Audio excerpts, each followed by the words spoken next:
Bonjour à tous, ici Mathieu Deloison pour actionscript-facile.com.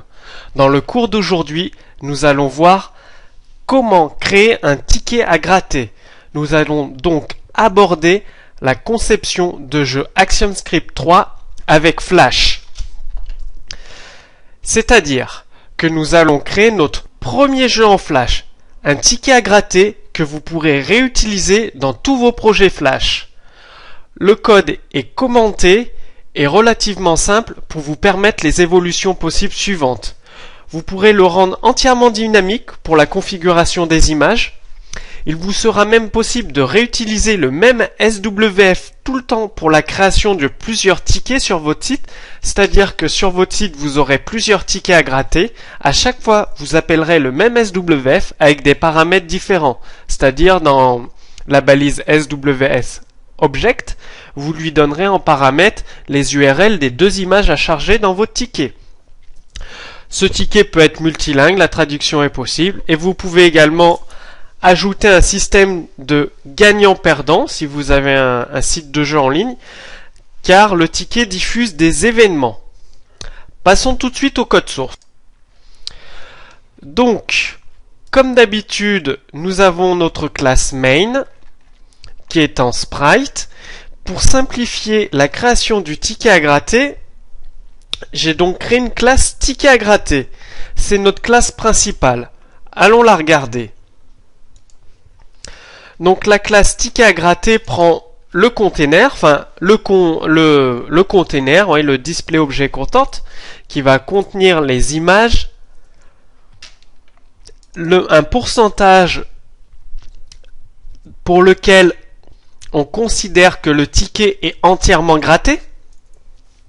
Donc par exemple, si le joueur a fait en grattant afficher 30% de la zone, et ça lance un événement comme quoi le ticket est terminé d'être gratté. C'est un petit peu comme les jeux sur Pricey, vous avez une zone dans votre image, une petite zone qui fait 20 ou 30% à gratter seulement.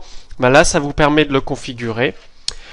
L'URL de l'image quand le ticket est entièrement gratté, l'URL de l'image quand le ticket doit être gratté. Donc c'est l'image que nous voyons en premier. Ensuite, classique, hein, on attribue à nos variables de classe. Puis j'ai créé une méthode init. Ça permet d'optimiser le code pour le sortir du constructeur. Et c'est là où nous créons nos éléments graphiques. Donc ce qui va le contenir, le sprite ou le movie clip. Moi j'utilise des sprites, ça consomme moins de ressources mémoire. Qui va accueillir notre ticket à gratter, le ticket gratté et la pièce. Ce que j'appelle la pièce, comme dans les jeux à gratter dans le monde réel, on utilise une pièce pour les gratter.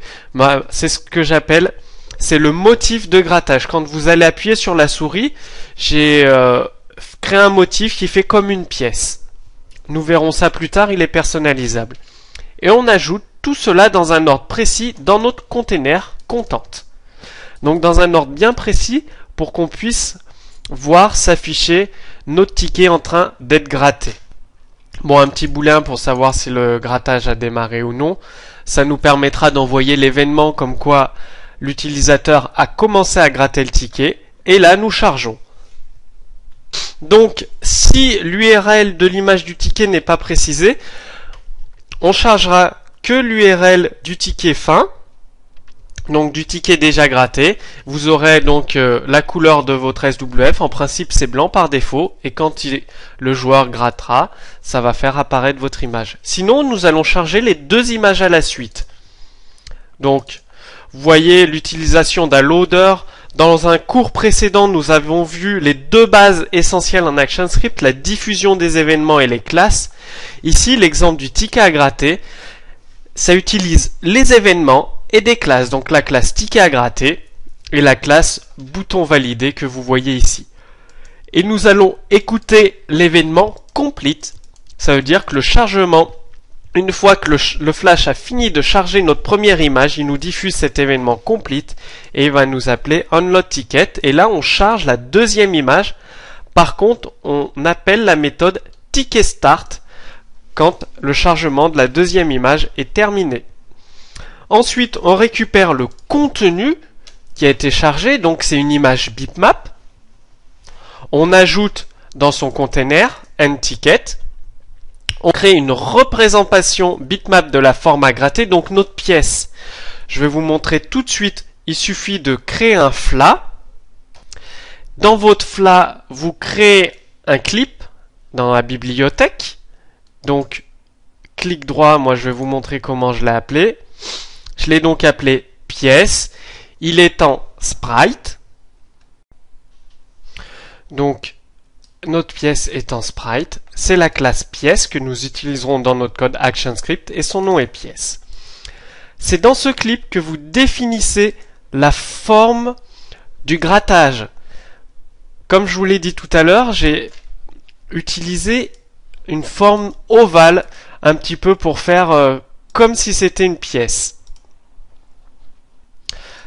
Après à vous, soit vous pouvez mettre plusieurs petits points, petits traits, vous faites exactement ce que vous voulez. Ensuite, il vous suffit de publier un fichier SWC. Moi j'utilise un fichier SWC, donc j'ai coché cette case, exporter en SWC et publication. Nous revenons dans FDT, donc vous voyez que j'ai pièce.swc, notre classe pièce, notre forme pièce qui est dans le FLA, qui sera automatiquement importée par FDT au moment de la compilation. Donc je crée une représentation bitmap de la forme à gratter à partir de ma pièce, ici. Donc la pièce est déclarée directement ici. Tiens, je vais le changer, j'aime pas trop. Je vais le mettre dans init. Voilà, ici.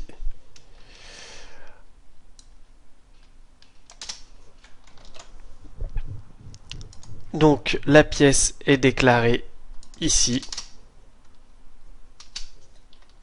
Voilà.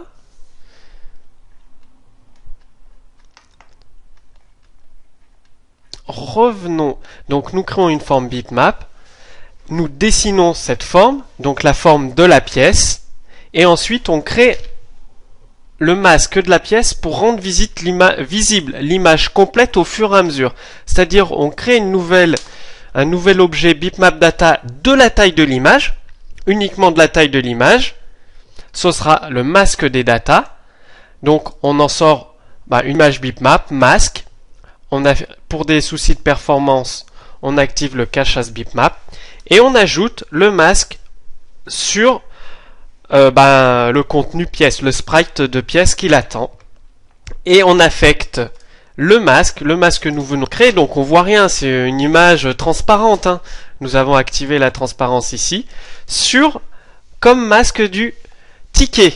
Donc sur le container du ticket. Et ensuite, à chaque fois qu'il y a un événement sur la souris, mouse down, donc encore on écoute les événements. Donc une des bases essentielles que je vous ai expliqué dans le cours précédent. Quand l'utilisateur appuie sur le bouton de la souris ou quand il soulève, il relâche le bouton de la souris, on appelle onGrattage. Donc, en fonction du type d'événement, on écoute un nouvel événement mouse move à chaque fois qu'il bouge la souris, donc on update le ticket. Et quand il relâche la souris, on arrête d'écouter l'événement mouse move, donc ça ne nous appellera plus onGrattage. Et on fait un petit test, est-ce qu'il a terminé? Est-ce que le grattage est terminé? Je vais changer ça, je préfère cet ordre. Et tout le temps onGrattage est appelé, donc si c'est l'événement mouse move, on fait un update du ticket. On récupère la position de la souris avec la taille de la pièce divisée par 2. Donc en fonction de la position de la souris, ça nous fait dans notre matrice une translation en Y, une translation en X. Et on redessine. Donc on fait apparaître la pièce. Donc vous verrez la forme pièce. Quand vous cliquez et que vous bougez la souris, ça fait apparaître la forme de la pièce dans le masque. Vu que le masque au début il est visible, il nous masque complètement l'image finale. Avec la pièce, petit à petit, ça fait un effet de grattage et l'image apparaît. Bon, ça c'est pour envoyer l'événement comme quoi le ticket commence à être gratté, tout simplement, avec notre booléen, rien de bien compliqué. Et ensuite, à chaque fois que l'utilisateur, le joueur, relâche la souris, on fait un petit test. Est-ce que c'est fini d'être gratté? Bon, j'ai récupéré cette fonction sur un forum que j'ai trouvé, une fonction très très intéressante. Donc on vérifie si notre zone à gratter est supérieure à la valeur définie, donc au pourcentage que nous avions défini. Si oui, on arrête d'écouter tous les événements, on dispatche un événement, comme quoi le ticket est terminé d'être gratté.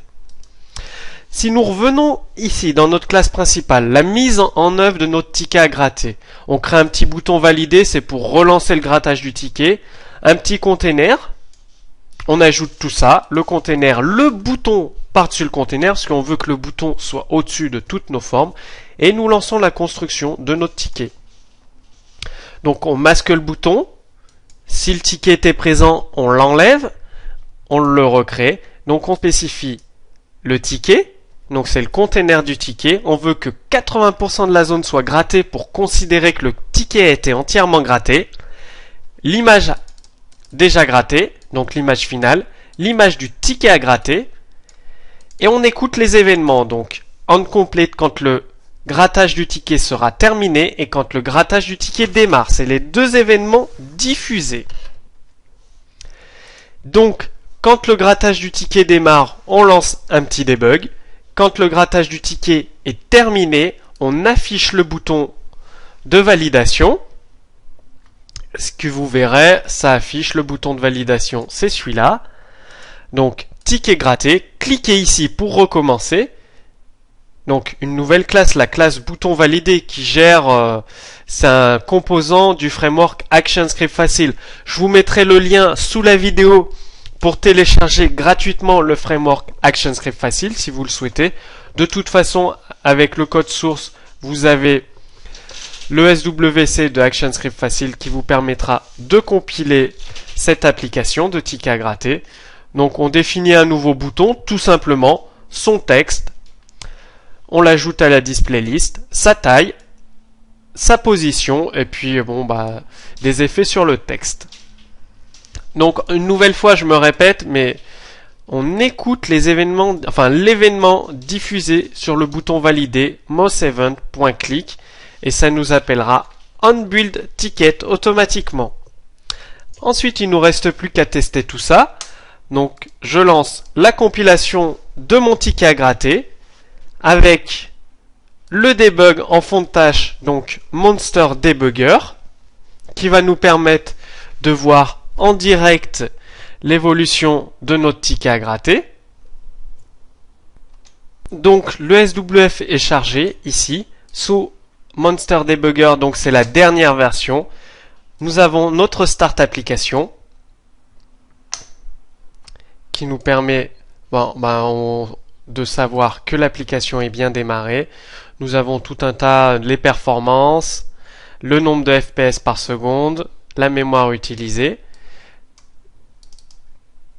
Donc je lance le grattage de mon ticket, donc j'appuie une fois, c'est la forme de la pièce qui apparaît. Vous voyez, je laisse appuyer et ça effectue le grattage tout simplement de mon ticket. Donc c'est là la subtilité. Donc chez Pricey, il suffit, par exemple, eux ils utilisent deux images identiques et avec une zone à gratter. Bon, moi n'étant pas graphiste, j'ai pris deux images totalement différentes. Mais si vous voulez créer un vrai ticket à gratter, vous prenez deux images totalement identiques et vous changez juste une seule partie. Parce que là je clique, vous le voyez pas, la souris ne change pas. Je clique, l'image ne change pas. Mais ça lance les calculs pour ça pourrait fonctionner quoi. Soit vous faites une image complète, soit juste une zone à gratter. Comme ici, il y a une seule zone à gratter. Donc c'est la subtilité de prendre deux images totalement identiques et laisser juste une zone qui permet au joueur de savoir qu'il faut gratter ici. Et là, nous avons notre test. Le bouton apparaît, le ticket est gratté. Donc si on souhaite recommencer, il suffit de cliquer pour recommencer le grattage de notre ticket. Hop, je termine. Donc dès que j'arrive à peu près, je crois que j'ai configuré dans le code 80% de l'image visible. Non, c'est pas encore assez. À chaque fois que je relâche la souris, ça fait un test. C'est pas assez. C'est pas assez encore. Voilà, le ticket est terminé d'être gratté. Bon, vous me direz, les performances sont pas terribles. C'est normal, mon PC rame dès que je lance le logiciel d'enregistrement. Donc, voici tout simplement comment créer un ticket à gratter en ActionScript 3. Donc sous cette vidéo, je vous invite à télécharger le code source du ticket à gratter directement. Et dites-moi comment vous avez créé votre ticket à gratter, quelles sont les fonctionnalités ou les classes que vous utilisez. Donc postez votre exemple de ticket à gratter, le code source, les fonctionnalités que vous avez ajoutées directement dans le champ commentaire sous cette vidéo. Et je vous dis à très bientôt pour le prochain cours sur actionscript-facile.com.